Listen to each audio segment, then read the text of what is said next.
Hi hello, ಹೇಗಿದ್ದೀರಾ ಎಲ್ಲರೂ? ನಾನು ಚೆನ್ನಾಗಿದ್ದೀನಿ, ನೀವು ಕೂಡ ಚೆನ್ನಾಗಿದ್ದೀರಿ ಅಂತ ಅಂದ್ಕೊಂಡಿದ್ದೀನಿ. ಗೋವಿಂದ ಸವಿರುಚಿ GVR ಆಲ್ರೌಂಡ್ ಚಾನಲನ್ನು ವೀಕ್ಷಿಸುವಂಥ ಎಲ್ಲ ವೀಕ್ಷಕರಿಗೂ ನನ್ನ ಹೃದಯಪೂರ್ವಕ ಧನ್ಯವಾದಗಳನ್ನು ಅರ್ಪಿಸ್ತಾ ಇವತ್ತಿನ ರೆಸಿಪಿನ ಶುರು ಮಾಡ್ತಾ ಇದ್ದೀನಿ. ಇವತ್ತಿನ ಸ್ಪೆಷಲ್ ರೆಸಿಪಿ ಏನಪ್ಪ ಅಂತಂದರೆ ಸೌತೆಕಾಯಿಯ ಉಪ್ಪಿನಕಾಯಿ,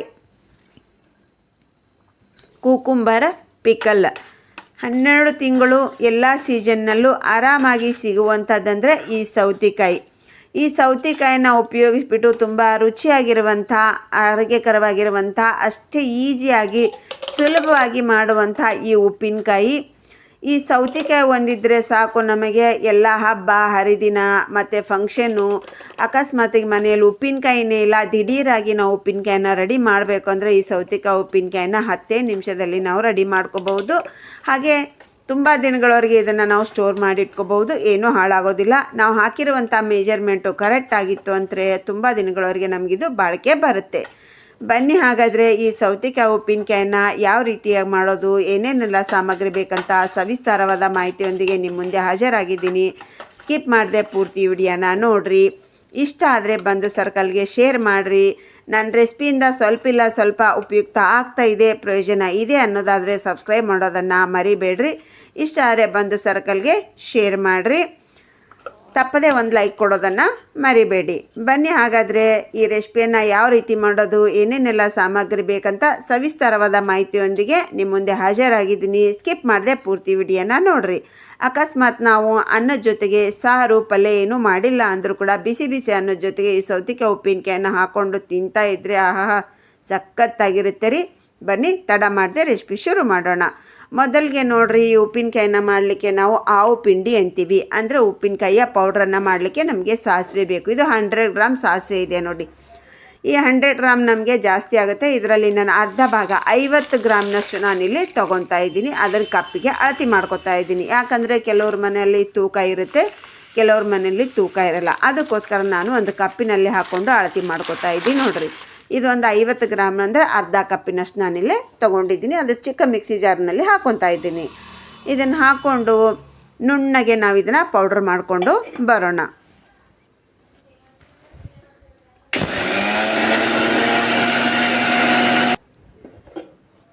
ಈಗ ನೋಡ್ರಿ, ಇದನ್ನು ಇಷ್ಟು ನುಣ್ಣಗೆ ನಾನು ಇದನ್ನು ಪೌಡ್ರ್ ಮಾಡಿಕೊಂಡು ಬಂದೆ. ತರಿ ಆಗಿರಬಾರ್ದು, ಫುಲ್ಲು ನೈಸಾಗಿ ಇದನ್ನು ಪೌಡ್ರ್ ಮಾಡಿಕೊಡ್ರಿ. ಇದನ್ನು ಹುರಿಯುವ ಅವಶ್ಯಕತೆ ಇಲ್ಲ, ಹಸಿ ಸಾಸಿವೆಯನ್ನೇ ನಾವು ಪೌಡ್ರ್ ಮಾಡಿಕೊಂಡು ಬರಬೇಕು. ಉಪ್ಪಿನಕಾಯಿಗೆ ಯಾವತ್ತಿಗೂ ಹಸಿದು ಹಾಕಿದ್ರೇ ತುಂಬಾ ಚೆನ್ನಾಗಿರುತ್ತೆ.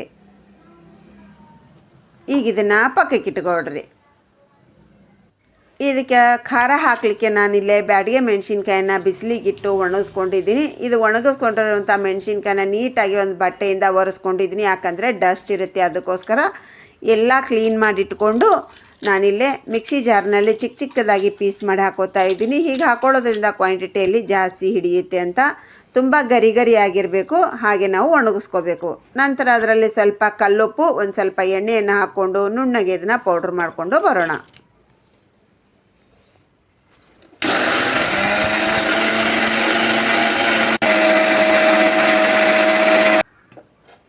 ಈಗ ನೋಡಿರಿ, ಇದು ನುಣ್ಣಗೆ ನಾವು ಪೌಡ್ರ್ ಮಾಡಿಕೊಂಡು ಬಂದ್ವಿ. ನೋಡಿರಿ, ಎಷ್ಟು ಪರ್ಫೆಕ್ಟಾಗಿರುವಂಥ ಕಲ್ಲರ್ ಫುಲ್ಲಾಗಿರುವಂಥ ನಮ್ಮ ಖಾರ ರೆಡಿ ಆಯಿತು. ನಾವು ಮನೆಯಲ್ಲೇ ಈ ರೀತಿಯಾಗಿ ಖಾರ ಮಾಡಿ ಹಾಕೊಡೋದ್ರಿಂದ ನಮ್ಮ ಉಪ್ಪಿನಕಾಯಿ ಟೇಸ್ಟು ತುಂಬ ಚೆನ್ನಾಗಿರುತ್ತೆ, ಬಾಳಿಕೆ ಕೂಡ ಬರುತ್ತೆ. ಇದರಲ್ಲಿ ಯಾವುದೇ ಕಲರ್ ಆಗಲಿ, ನಾವು ಕೆಮಿಕಲ್ ಆಗಲಿ ಏನೂ ಹಾಕಿರೋಂಗಿಲ್ಲ. ನಾವು ಮನೆಯಲ್ಲಿ ಮಾಡಿರುವಂಥ ಒರಿಜಿನಲ್ ಹೋಮ್ ಮೇಡ್ ಖಾರಂ ಪುಡಿಯಿಂದ ಮಾಡೋದ್ರಿಂದ ತುಂಬಾ ಟೇಸ್ಟ್ ಚೆನ್ನಾಗಿರುತ್ತೆ. ಆದಷ್ಟು ನೀವು ಮೆಣಸಿನ್ಕಾಯಿನ ಮನೆಯಲ್ಲೇ ಪೌಡ್ರ್ ಮಾಡಿಕೊಂಡು ಹಾಕ್ಕೊಡ್ರಿ. ಆದಷ್ಟು ರೆಡಿಮೇಡ್ ಪೌಡ್ರನ್ನು ಕಮ್ಮಿ ಯೂಸ್ ಮಾಡಿ ಅಂತ ಹೇಳ್ತಾ ಇದ್ದೀನಿ. ಅಕಸ್ಮಾತಾಗಿ ನಿಮ್ಮ ಹತ್ರ ಇಲ್ಲ ಅಂತಂದರೆ ರೆಡಿಮೇಡ್ ಪೌಡ್ರನ್ನು ಕೂಡ ನೀವು ಹಾಕೋಬೋದು. ಈಗ ನೋಡಿರಿ, ಇದು ಸೌತೆಕಾಯಿಯ ಎಲ್ಲ ಬೀಜನ ನಾವು ಹೀಗೆ ಸೆಂಟ್ರ್ನಲ್ಲಿ ಕಟ್ ಮಾಡಿ ಬೀಜನ ತೆಗಿಬೇಕು. ಎಲ್ಲ ಬೀಜನ ಆದಷ್ಟು ಕಂಪ್ಲೀಟಾಗಿ ಬೀಜನ ತಗೊಳ್ರಿ.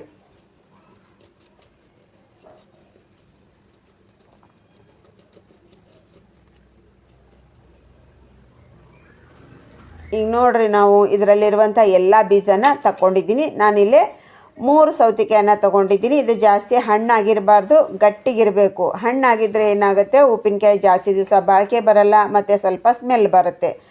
ಆದಷ್ಟು ಗಟ್ಟಿಗಿರುವ ಈ ಸೌತೆಕಾಯಿಯನ್ನು ಬೀಜ ಒಂದು ತೆಗೆದು ಸಿಪ್ಪಿ ಸಮೇತ ನಾವಿಲ್ಲಿ ಹಾಕ್ತಾಯಿದ್ವಿ. ಸಿಪ್ಪಿಯನ್ನು ತೆಗಿಯೋ ಅವಶ್ಯಕತೆ ಇಲ್ಲ. ಇಷ್ಟು ಚಿಕ್ಕ ಚಿಕ್ಕದಾಗಿ ಕಟ್ ಮಾಡಿಕೊಂಡ್ರೆ ಸಾಕಾಗತ್ತೆ. ನೋಡಿದ್ರಲ್ವ, ಈ ರೀತಿಯಾಗಿ ಕಟ್ ಮಾಡಿಕೊಡ್ರಿ. ಈಗೆಲ್ಲನೂ ನಾನು ಕಟ್ ಮಾಡ್ಕೊಂಡು ಇಟ್ಕೊಂಡಿದ್ದೀನಿ. ಇದನ್ನ ಇವಾಗ ಅಳತೆ ಮಾಡ್ಕೋಬೇಕು. ಅಳತೆ ಮಾಡಲಿಕ್ಕೆ ನೋಡ್ರಿ, ನಾನು ಎಲ್ಲ ಚಿಕ್ಕದಾಗಿರುವಂಥ ಒಂದು ಭರಣಿ ತೊಗೊಂಡಿದ್ದೀನಿ. ನೀವು ಗ್ಲಾಸ್ ತೊಗೋಬೋದು, ಕಪ್ ತೊಗೋಬೋದು, ಇಲ್ಲ ಮೆಜರ್ಮೆಂಟಿಂದ ನಿಮ್ಮ ಹತ್ರ ಏನಾದರೂ ಕಪ್ ಇತ್ತಂದರೆ ಆದರೂ ಕೂಡ ನೀವು ಅಳತೆ ಮಾಡ್ಕೋಬೋದು. ಈಗ ಇದು ನೋಡಿರಿ, ಈ ರೀತಿಯಾಗಿ ಫುಲ್ಲಾಗಿ ಹಾಕ್ಕೊಂಡು ಅಳತೆಯನ್ನು ಮಾಡಿಕೊಡ್ರಿ. ಈಗ ಇದನ್ನು ಒಂದು ಪಾತ್ರೆಗೆ ಹಾಕೋತಾ ಇದ್ದೀನಿ. ನಾವು ಅಳತೆ ಮಾಡ್ಕೊಳ್ಳೋದ್ರಿಂದ ಮುಂದಿನ ಎಲ್ಲ ಐಟಮ್ ಹಾಕಲಿಕ್ಕೆ ನಮಗೆ ಅನುಕೂಲ ಆಗುತ್ತೆ ಅಂದ್ಕೊಂಡು ಅಷ್ಟೇ, ಇನ್ನೇನಿಲ್ಲ. ನೋಡಿರಿ, 3, 4,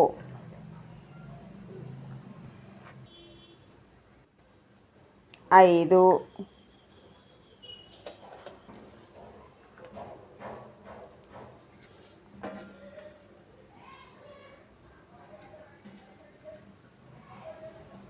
6.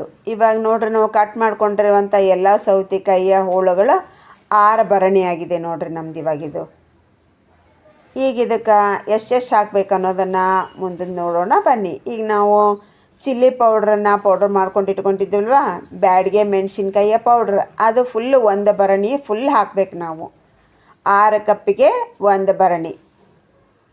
ನೀವು 6 ಭರಣಿ ತೊಗೊಂಡಿದ್ದೀನಿ ನಾನು, 1 ಭರಣಿ ಹಾಕ್ತಾಯಿದ್ದೀನಿ. ನೀವು ಕಪ್ಪಿನಿಂದ ತೊಗೊಂಡ್ರೆ ಕಪ್ಪಿನಿಂದ ಹಾಕ್ಕೋಬೋದು, ಗ್ಲಾಸಿನಿಂದ ತೊಗೊಂಡ್ರೆ ಗ್ಲಾಸಿನಿಂದ ಹಾಕ್ಕೋಬೋದು. ಆದರೆ ಫುಲ್ ಹಾಕ್ಕೊಡ್ರಿ. ಈಗ ನೋಡಿರಿ, ಇದು ನಮ್ಮ ಬ್ಯಾಡಿಗೆ ಮೆಣಸಿನ್ಕಾಯಿ ಪೌಡ್ರ್ ಖಾರ ಇರೋಂಗಿಲ್ಲ, ಅದಕ್ಕೋಸ್ಕರ 1 ಚಮಚದಷ್ಟು ನಾನು ಖಾರದ ಚಿಲ್ಲಿ ಪೌಡ್ರನ್ನು ಹಾಕ್ಕೊಂಡೆ. ನಂತರ ಇಲ್ಲೇ ನಾವು ಸಾಸಿವೆಯನ್ನು ಪೌಡ್ರ್ ಮಾಡ್ಕೊಂಡು ಇಟ್ಕೊಂಡ್ವಿ ಅಲ್ವಾ, ಆವು ಪಿಂಡಿ, ಅದನ್ನು 3/4 ಭರಣಿಯಷ್ಟು ಹಾಕೋತಾ ಇದ್ದೀನಿ. 6 ಕಪ್ಪಿಗೆ 3/4 ಭರಣಿ. ನೀವು 1 ಭರಣಿ ಕೂಡ ಹಾಕೋಬೋದು. 6 ಕಪ್ಪಿಗೆ 1 ಕಪ್ಪನ್ನು ಕೂಡ ನೀವು ಹಾಕೋಬೋದು. ಇಲ್ಲೇ ಜಾಸ್ತಿ ನಿಮಗಿನ ಗಟ್ಟಿ ಬೇಕು ರಸ ಅಂದರೆ 6 ಕಪ್ಪಿಗೆ 1 ಕಪ್ ಹಾಕ್ಕೊಳ್ರಿ. ಈಗ ನೋಡಿರಿ, ನಾನು 3/4 ಭರಣಿಯಷ್ಟು ಸಾಸಿವೆ ಪುಡಿ, 1/4 ಭರಣಿಯಷ್ಟು ಉಪ್ಪನ್ನು ಹಾಕ್ಕೊಂಡಿದ್ದೀನಿ. ಹಾಗೆ 1 ಭರಣಿ ಎಣ್ಣೆ. ಇದು ಹಸಿದೆ, ಬಿಸಿ ಮಾಡಿರೋದು ಅಲ್ಲ. ಹಾಕ್ಕೊಂಡು ನೀಟಾಗಿ ಇದನ್ನು ಮಿಕ್ಸ್ ಮಾಡಿಕೊಡ್ರಿ. ಉಪ್ಪು ಮೊದಲಿಗೆ ಸ್ವಲ್ಪ ಕಮ್ಮಿ ಹಾಕ್ಕೊಂಡು ನಂತರ ಬೇಕಂದ್ರೆ ನಾವು ಆ್ಯಡ್ ಮಾಡ್ಕೋಬೋದು. ಈಗ ಚೆನ್ನಾಗಿ ಇದನ್ನು ಮಿಕ್ಸ್ ಮಾಡಿಕೊಡ್ರಿ.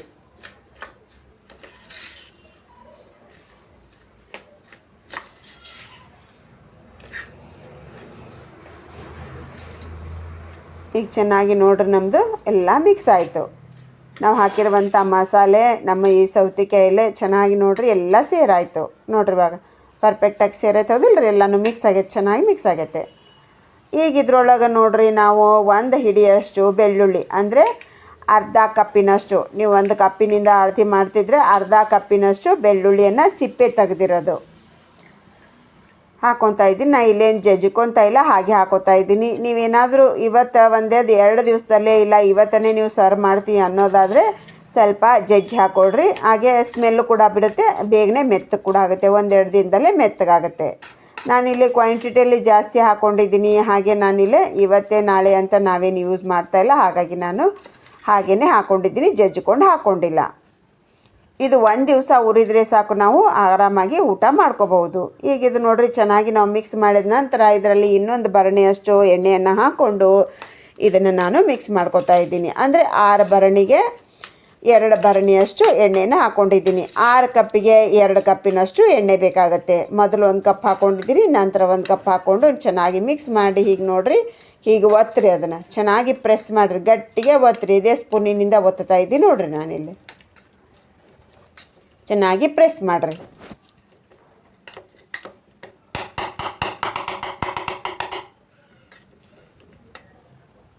ಈಗ ಪ್ರೆಸ್ ಮಾಡಿ ಇವಾಗ ಒಂದು 3-4 ಗಂಟೆ ಇಲ್ಲ 1 ಡೇ ಎಲ್ಲ ನೀವು ಫುಲ್ ಮುಚ್ಚಿ ಇಡ್ಬೋದು.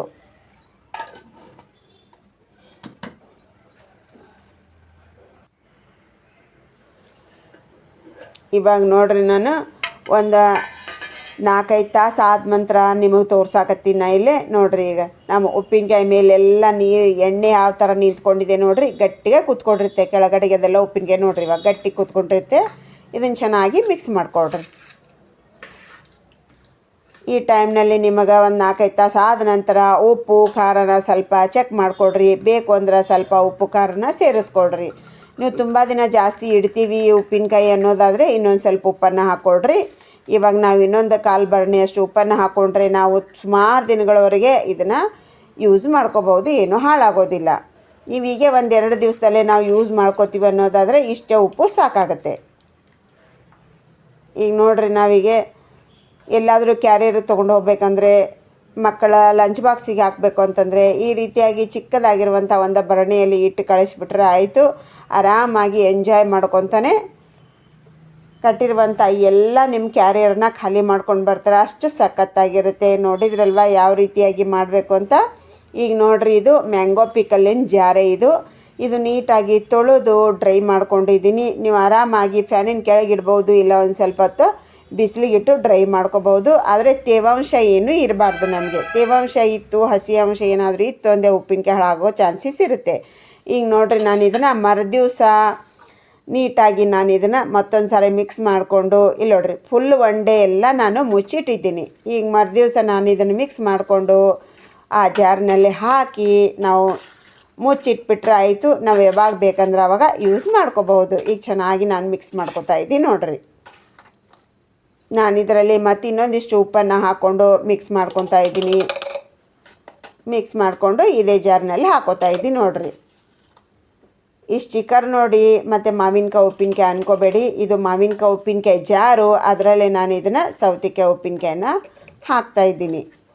ನಾವೀಗೆ ಎರಟರ್ ಬಾಕ್ಸ್ನಲ್ಲಿ ಹಾಕಿ ಮುಚ್ಚಿಡೋದ್ರಿಂದ ತುಂಬ ದಿನಗಳವರೆಗೆ ನಾವು ಸ್ಟೋರ್ ಮಾಡಿ ಇಟ್ಕೋಬೋದು, ಏನೂ ಹಾಳಾಗೋದಿಲ್ಲ. ಫ್ರಿಜ್ಜು ಬೇಕು ಅಂತೇನಿಲ್ಲ. ಫ್ರಿಜ್ ಇಲ್ಲದೇನೆ ನಾವು 2 ತಿಂಗಳ ಹಾಗೆ 2 ತಿಂಗಳ ಮೇಲೆ ಕೂಡ ನಾವು ಇದನ್ನು ಯೂಸ್ ಮಾಡ್ಕೋಬೋದು. ಫ್ರಿಜ್ಜಿನಲ್ಲಿ ಇಟ್ಟರಂತೂ ವರ್ಷವಿಡೀ ಯೂಸ್ ಮಾಡ್ಕೋಬೋದು ನಾವು, ಏನೂ ಹಾಳಾಗೋದಿಲ್ಲ. ನೋಡಿರಿ, ಈ ಉಪ್ಪಿನಕಾಯಿ ನೋಡ್ತಾ ಇದ್ರೇ ಬಾಯಲ್ಲಿ ನೀರಂತೂ ಎಲ್ಲರಿಗೂ ಬರುತ್ತೆ. ಉಪ್ಪಿನಕಾಯಿ ಅಂದರೆ ಯಾರಿಗೆಲ್ಲ ಇಷ್ಟ ಇಲ್ಲ, ಎಲ್ಲರಿಗೂ ಇಷ್ಟ. ಚಿಕ್ಕ ಮಕ್ಕಳಿಂದ ದೊಡ್ಡವ್ರಿಗೆ ಎಲ್ಲರಿಗೂ ಇಷ್ಟ. ಈ ಉಪ್ಪಿನಕಾಯಿ ನೋಡಿರಿ, ನಮ್ಮ ಮನೆಯಲ್ಲಿ ಮಕ್ಕಳೆಲ್ಲ ಕೈಯಾಗ ಹಾಕ್ಕೊಂಡು ತಿಂದೇ ಖಾಲಿ ಮಾಡಿಬಿಡ್ತಾರೆ. ಅರ್ಧ ಉಪ್ಪಿನಕಾಯಿ ಹಾಗೇ ತಿಂದು ಖಾಲಿ ಮಾಡ್ತಾರೆ. ಅಷ್ಟು ರುಚಿಯಾಗಿರುತ್ತೆ. ನೋಡಿದ್ರಲ್ವ ಯಾವ ರೀತಿ ಮಾಡಬೇಕಂತ ಅರ್ಥ ಆಯ್ತಲ್ವ. ನೋಡಿರಿ, ಕೆಲವರು ಮೆಂತ್ಯ ಹಾಕ್ತಾರೆ, ನಾನಿಲ್ಲಿ ಮೆಂತ್ಯ ಹಾಕಿಲ್ಲ. ಮೆಂತ್ಯ ಬೇಕು ಅಂದರೆ ನೀವು 1 ಸ್ಪೂನಷ್ಟು ನೈಸಾಗಿ ಪೌಡ್ರ್ ಮಾಡಿಕೊಂಡು ಹಾಕೋಬೋದು. ಈ ಉಪ್ಪಿನಕಾಯಿಗೆ ಹುಳಿ ಬೇಕು ಅಂತ ಲಿಂಬೆಹಣ್ಣಾಗಲಿ, ವೆನಿಗರ್ ಆಗಲಿ, ಹುಣಸೆ ಹಣ್ಣಾಗಲಿ ಹಾಕೋ ಅವಶ್ಯಕತೆ ಇಲ್ಲ. ಈ ಸೌತೆಕಾಯಿ ಹುಳಿ ಅಂಶ ಇರೋದ್ರಿಂದ ನಮ್ಮ ಉಪ್ಪಿನಕಾಯಿ ಪರ್ಫೆಕ್ಟ್ ಆಗುತ್ತೆ. ನಮ್ಮ ಬಿಸಿ ಅನ್ನದ ಜೊತೆಗೆ ನೋಡಿರಿ, ಕೈ ಹಿಡಿಯೋಕ್ಕೆ ಕೊಡ್ತಾಯಿಲ್ಲ, ಅಷ್ಟು ಬಿಸಿಯಾಗಿದೆ ಅನ್ನ. ಈ ಉಪ್ಪಿನಕಾಯಿನ ಹಾಕ್ಕೊಂಡು ತಿಂತಾ ಇದ್ದರೆ ಆಹಾ ಸಖತ್ತಾಗಿರುತ್ತೆ. ಯಾವುದೇ ಪಲ್ಯ, ಸಾಂಬಾರು, ರಸಮ್ಮ ಏನೂ ಬೇಡ. ನಾನು ಇಷ್ಟು ಅನ್ನ ಈ ಉಪ್ಪಿನಕಾಯಿ ಜೊತೆಗೇ ತಿಂತೀನಿ. ಉಪ್ಪಿನಕಾಯಿ ಅಂದರೆ ನನಗೆ ತುಂಬಾ ಇಷ್ಟ. ನೋಡಿದ್ರಲ್ವ ಯಾವ ರೀತಿಯಾಗಿ ಮಾಡಬೇಕಂತ ಅರ್ಥ ಆಯ್ತಲ್ವ. ಏನಾದರೂ ಡೌಟ್ ಇತ್ತು ಅಂದರೆ ಕಮೆಂಟ್ ಸೆಕ್ಷನ್ನಲ್ಲಿ ಕಮೆಂಟ್ ಮಾಡಿರಿ. ಇಷ್ಟ ಆದರೆ ಬಂದು ಸರ್ಕಲ್ಗೆ ಶೇರ್ ಮಾಡಿ.